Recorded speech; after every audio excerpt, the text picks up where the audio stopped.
Well, I didn't expect to make this video again, but as they say, history truly repeats itself. You guys remember that video that I uploaded about a year ago? That video being about my opinions about the state of the game at the time. It was during that time a few creators uploaded their videos about their opinions about the state of the game. Then shortly after, when the creators uploaded their videos, we would see some improvements that the game would have during the second half of last year. From quality of life additions, a few adjustments, as well as frequent events, we all thought the game was being taken to a better direction. But fast forward to now, it seems that we're back to where we were about a year ago, but with a few differences. So in this video, we'll be going over what's been going on as of recently. And just like the video that I mentioned earlier, I'm going to keep this video positive as well. I feel like this time it's going to be slightly more dire compared to last year, but I'm hoping for the best to somewhat reduce the amount of fear due to what's going on. So yeah, without further ado, let's get into the video. But first, we're going to start off with some context on how this all started. Now, this all started a few weeks ago with a video uploaded by Joel titled Pixagon 3D, which I do recommend you guys go watch his video for more further context. But to give a quick summary of his video, he does allude to resigning from doing Pixagon 3D videos. Now, the reason for it is due to some of the issues that still prevail to this day without much being fixed. Even though he stated that he's not quitting now, however, if there's not much being done to fix the game, then eventually he's going to, which thus sets up an impact due to the state of the game. Then a few days after, we would see a video uploaded by Pixel Echo titled The End is Near for Me, which I feel like this will be a lot more impactful. Similar to Joel's video, he explains on how he doesn't necessarily like the current state of the game or the direction that the game is going to as of currently. He does go over two articles in the video, one of them being about community management and the other one being about Pixagon 2, which we'll talk about Pixagon 2 a little bit later down the video. But anyways, it also seems that he's alluding to sort of retiring from Pixagon 3D videos as well. Even though he didn't due to his community that he has currently, even though it's small, but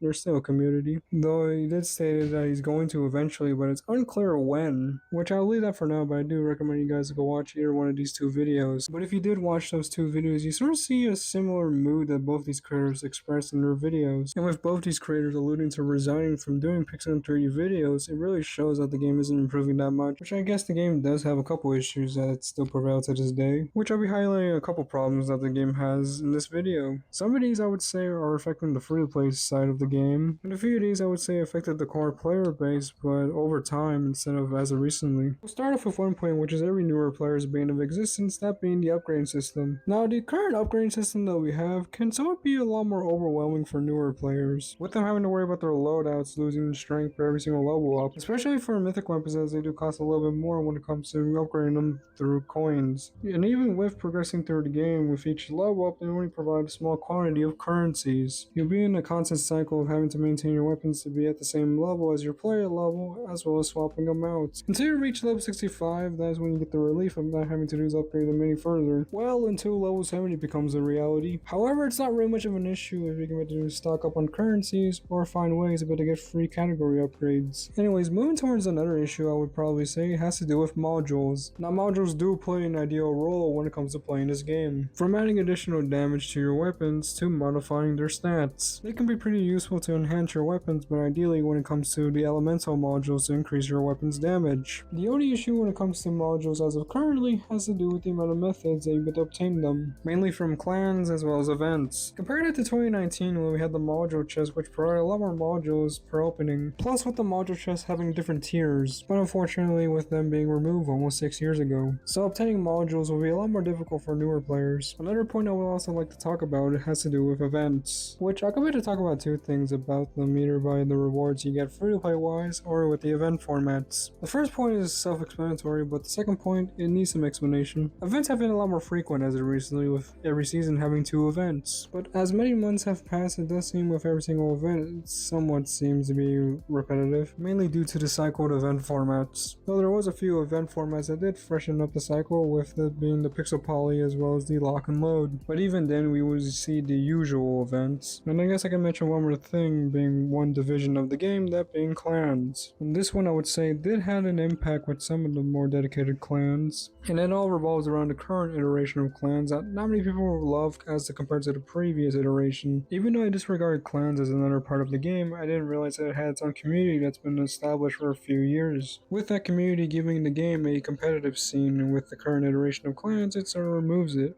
leading to some of the more predominant clans that have been established a few years ago to retire. And I guess I'll end that segment for now. I'll go talk about hackers, which is going to be a long-term problem, or a lack of new or interesting content, which I feel like there's some reason for it. But anyways, what I've seen as of recently are a couple of things I've seen that I would say are positive. Even though these aren't necessarily game-changing or really improving the game as much, there at least are a few things that I would say are somewhat improving the game by the slightest. And alongside, I'll also give some of my suggestions on how to do is improve some of the issues that I mentioned in this video. So let's start off with the first solution that they decided to do with the return of the module chest. No, not the module chest that was removed 6 years ago, but a bit of a soft reboot. Anyways, these module chests that we have as of currently are available from events as well as the Pixel Pass, which I'll talk about a little bit later here. But these module chests are somewhat of a slight downgrade compared to the former module chest that we had, as they don't really provide much quantity of modules per opening, and not even a second tier chest as to compare with the currency chest. But aside from that, that means we have another method of obtaining modules. However, I do feel there should be more methods to obtain these module chests apart from events as well as Pixel Passes. And one way, which I think is a lot more logical, is to have them be a reward you can be able to get from raids. Now it makes sense to have them be a reward you can be able to get from raids, especially with a mode that has modules being a requirement. You know, it gives you the reason to be able to just play the mode for. But anyways, there's that suggestion, though I do feel there should be more methods to be able to obtain these module chests. And speaking of which, there is a change that they decided to do as of recently, and it has to do with the change to the Pixel Pass, which does knock out two issues that I mentioned in this video. One that I mentioned earlier with the module chest, and the other has to do with the upgrade system. With the current season, the season pass does offer a bit more better rewards. Apart from module chests being scattered around the pass, it also does offer one set of free category upgrades, as well as offering 2 season themed chests, though from what I've heard they decided to do is replace pixel tickets that would usually be offered from the pass with keys, which in my opinion it is a bit of an unnecessary change. We did get a reason being economy balancing, which I feel like it wasn't much of an issue as to compare with keys as well as gems when Tabjoy was around, which I'm hoping for the best for them to do some adjustments to be able to have a fair way of obtaining pixel tickets. Anyways, there's not really much for me to suggest for this part, which I do feel like the pixel tickets part will be a lot more central. Moving on toward events, which I'm not really sure if there's really much I can make to suggest here as well, though I do have a few suggestions I can make to add here. One of them, which is pretty simple, being slightly better rewards free-play wise. Most of the time when it comes to events, if you were to look at it through the free-play perspective, you would see they would offer decent rewards. But there'll be some times where the rewards will not be so good that makes you question if it's even worth the grind, with the exception of the Pixel Play event, which I do feel is one of the more goated event formats. This one is pretty simple to just have the free-play rewards be a little bit decently better compared to where we have currently. Make rewards worth the grind for free-to-play players. And as for event formats, I'm not really sure how this is gonna go. I guess the other thing that was quite refreshing was with the Pixel Pawn having it being tied with 3 other events. I'm not sure if it's possible for them to return this, but it would be nice to be able to see the return of community cooperated events. It was nice to see the community unify in order to complete milestones for rewards. Similar events that we had, such as Winter as well as the Birthday Clash from a few years ago. But as for the usual events that we get every single month, I feel like it would be a lot more better for them to switch up the modes. With most of the events, it would all be tied to a few core modes, that being Teamfight Deathmatch, Flag Capture, Tourney, as well as BR. So it would be nice for the event to switch up with duels, Team Strike, Point Capture, as well as raids. And I guess that should do for this segment, which you might have a few questions, like for example, why didn't I not suggest anything for clans, with it being realistically another iteration for Clan Wars? Or what about other parts of the game that are currently in development, however there's not really much been said about it ever since? Apart from clan divisions, which does seem that they're going to be releasing them yearly, or with World 5, as it is apparently going to be released this year, which it would be nice for them to release World 5 during the holidays. But what about reworks such as the revamped match results? It's been months that they announced it, but there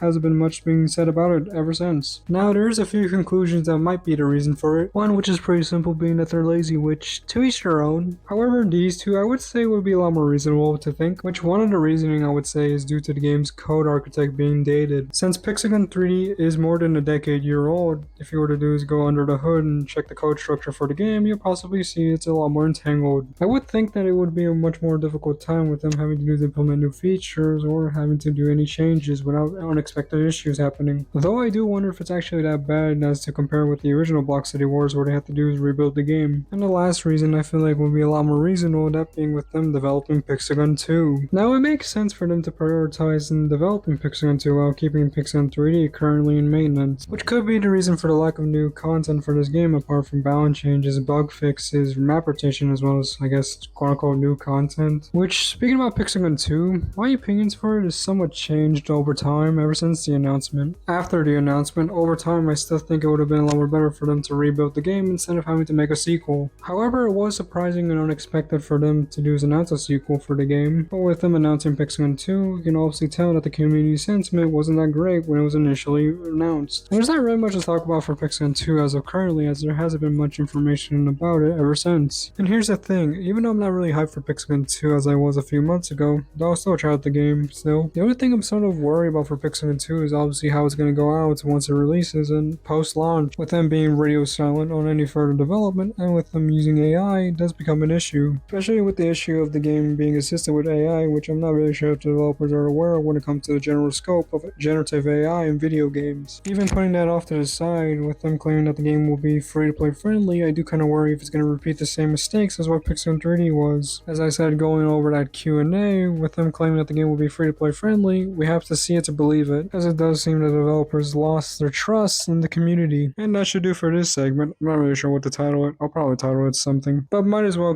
give a quick summary of this video so far. We talked about two creators that are currently on the brink of retiring from doing Pixel 3D videos. Next, we highlighted some issues that the game currently has, as well as with their solutions and suggestions to resolve them. Then I guess the recent as well as small segment being about Pixel 2 and a few things I'm a bit concerned about. So I'll jump into the last segment being about my opinions about the current state of the game, or I guess Pixel 3D in general. Now, in my opinion, I don't think the game is truly that terrible. I would say that the current state of the game is somewhat decent. I feel we would have been in a more dire state than where we are currently, with a few of these being prevented. But the reason why I'm not really claiming the game to be good or great is obviously, in my opinion, that the game is going through an endless cycle. Ideally, one of the more major points has to do with weapon balancing, which obviously isn't nothing new, as it's been a thing for years with different metas that the game has gone through with each year. Though to give credit, these weapons do eventually get nerfed months after they release. Though I feel like this year is a lot more different in terms of balancing management, alongside a recent trend that I've been seeing as of recently where weapons will be dealing a lot more damage compared to what we usually see prior. By that I mean the weapons that we've seen recently with their base damage being a lot more of an overkill. Even though these heavy hitting weapons would eventually get nerfed, they'll become more redundant months after, as they'll just introduce another weapon with almost similar base damage or even better. Though I do feel we sort of peaked with the Great Defender probably being a one-shot, one-kill, but there are a few weapons that still linger to this day that needs balancing. Another thing I could probably talk about is unnecessary changes that most of these will probably go under the radar for a few days until players will start to notice. One of them that I've talked about in this video being the removal of pixel tickets from season passes, with them being replaced by keys, and from what I've heard, with them being removed from the skin chest as well as set events. Removing them from set events is strange, but removing them from the skin chest, which is pretty odd, even though they were a reward you can get by chance, as well as them having to be required 700 pass XP per opening. It's not like people are hard grinding the season pass in order to get to the end of it, though there's probably a few people out there that do hard grind to get to the end of the season pass, which is probably a minority, which I commit to organize this as well as a few other key points, that being mainly with free-to-play progression. Now I could possibly say that the game is somewhat free-to-play friendly,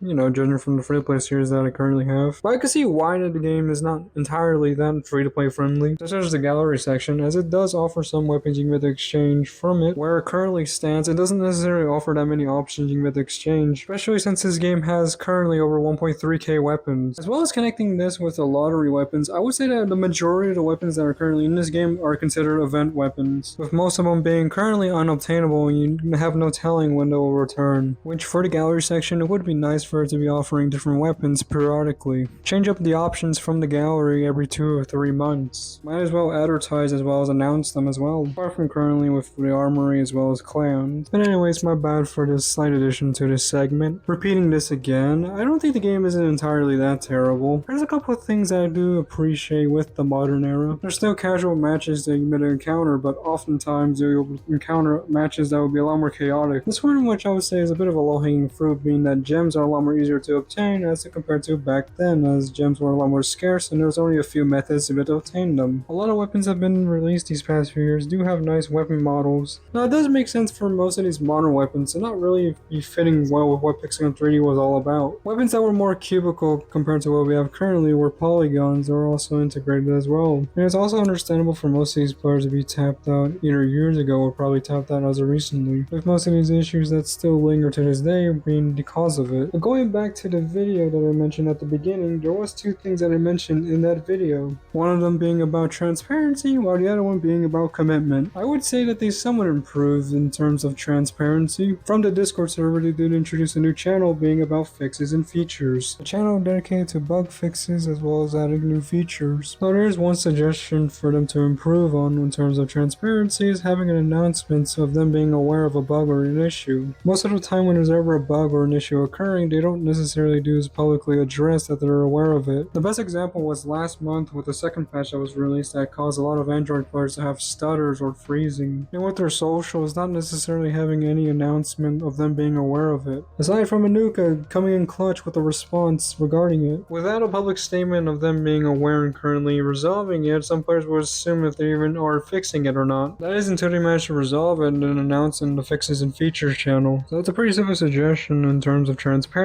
being about acknowledging in different platforms. And when it comes to commitment, this one is much more of a stretch. There has been some improvements being done with the game, but at the same time there'll be some changes that would do outweigh the improvements. There's not much I can say about this part aside from weapon balancing as well as bug fixing, as of recently with them having to commit with Pixagon 2's development. Ideally more with Pixagon 2 in terms of development, what having to do is cut any corners. Now there's a few things I've seen that's pretty surprising that you've probably noticed. Probably seen when it comes to developers sort of engaging with their communities with weapon balancing. Apart from the major balance changes that we had, and as of recently with the armor rebalance, the developers decided to do is switch it up with the new meta balance changes. Apart from the recent as well as the upcoming balance changes, they allowed the community to do is vote on what weapons they would want to see be balanced. As to compare with the major balance changes that we had where they were all predetermined. Which is interesting to see the developers do is allow the community to have a saying when it comes to balance changes. Then you have the results as well as the community's opinions being unknown until they finalize their decisions. You can also connect this as well with it being the improvement of community engagement, which I wouldn't mind more for the developers to do is allow the community to get involved as well. Which I get for some players of this community assume that the developers don't care about the community, which I do somewhat see, though I do think the developers do somewhat care. To some extent, which I mentioned in that video, you can't please the entire community, especially when it comes to suggestions and ideas, when it usually depends on if the idea is either reasonable or not. But anyways, let's end off the video like this. One thing I'll say is that Pixagon 3D's future is slightly bleak, mainly with the causes that have been going around in these past few years. There's no telling what next year will hold for Pixagon 3D. Let's also include Pixagon 2 as well, as it is expected to be releasing early next year. Some of the issues that formed since the announcement thus seeming to be chalked without it being publicly released yet. So you could possibly say that both these games do have a bleak future. Despite both these games having a bleak future, the one thing I would say is that their future is somewhat unknown as well. We're not necessarily sure what the future would hold for both these games. If you're like me or a few members of this community or the remaining content creators that we have, you all want to see some improvements for Pixagon 3D. Have the game to be improved a little bit more better compared to where we are currently, or heck, even more better than last year. Which I'm not sure if anything's being done at the moment or if anything's going to be happening post Pixagon 2's launch. Speaking about Pixagon 2, well, despite the current reception that it had since the announcement, I don't think it's going to do that terrible. Even though I mentioned in the Pixagon 2 segment I'm not really too excited for it, I'm just hoping for the best that it does well. It's obviously the reason for the reception due to the way that Cubic Games handled Pixagon 3D over the years. Even if I or a few people out there were to do is given the benefit of the doubt, the only downside is that they put themselves into a dilemma where with each statement that they claim it to be, they have to do is prove it. But if we were to look at this through Cubic Games' perspective, they would want to see the game to have some success. As we did mention about Cubic Games' past when it comes to their other titles that they had. So a sequel to this game might have been the best option. Now the only thing next for Pixagon 2 is obviously the reception that it will get once it releases. So I do wonder if next year if they're going to do drip feed of some crumbs of info leading up towards the release. It is ultimately, I would say, very unlikely, but slim chance. But anyways, will there be some improvements for Pixagon 3D? Will Pixagon 2 be Cubic Games' slight redemption and reigniting the flame? Despite it being bleak and unknown, the one thing I'll say is just gotta have a bit of hope. But anyways, that's gonna do for this video. Thank you guys so much for watching. And I know it's been a while since I last uploaded, as I've been pretty busy throughout the rest of October and currently now almost the entirety of November. I took a bit of a peaceful hiatus, though this time I feel refreshed, so expect for some videos to be released. But anyways, that's gonna do for me. I'll see you guys in the next video.